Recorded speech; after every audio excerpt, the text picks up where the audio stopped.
Mbalamusizaako bannayuganda yonna gye muli. Amanya nze Lutaayo Olivia. Nzize wano okulabula Muzeeyi Museveni, mutabani we n'abali mu bitongole by'okwerinda. Muze mutulabula ku nnyambala yaffe gye twambala. Ovulo zaffe za red si za magye. Beleti yaffe ya red si ya magye. Naffe nno tubalabula. Bangi bannaffe abasibiddwa mu kooti z'amagye.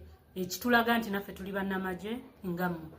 Nze kennyini ayogera Lieutenant Colonel General Lutaayo Olivia nali mu kooti y'amagye.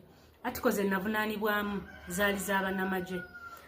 Kooti z'abantu ba bulijjo we zaayisizza abantu bonna abali mu kooti z'amagye bagibeweeyo. Paka kati mukyabalemedde ekiraga nti tuli bannamagye bannammwe. Tuzze obbalabula kuba nammwe mutulabudde ku paleedi yaffe gye twakola. Paleedi bulijjo zibeerayo mu masomero, mu primaries bakola paleedi, secondary bakola paleedi, n'ebitongole bya basechuliko nabo bakola paleedi.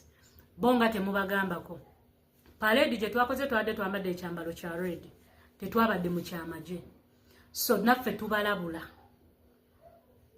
tubalabula naffe twetegese n'okwambala red tubayamba balaga ffe baani. Naye mutulinde lwe tunajja nga tetwambadde red. Bannayuganda mwenna gye mulimba kkubiriza buli ayina ovulo ye eya red ne beleti yo gyambale. Ayina t-shirt eya red gyambale.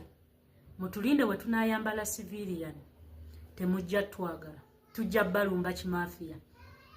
People power, our power.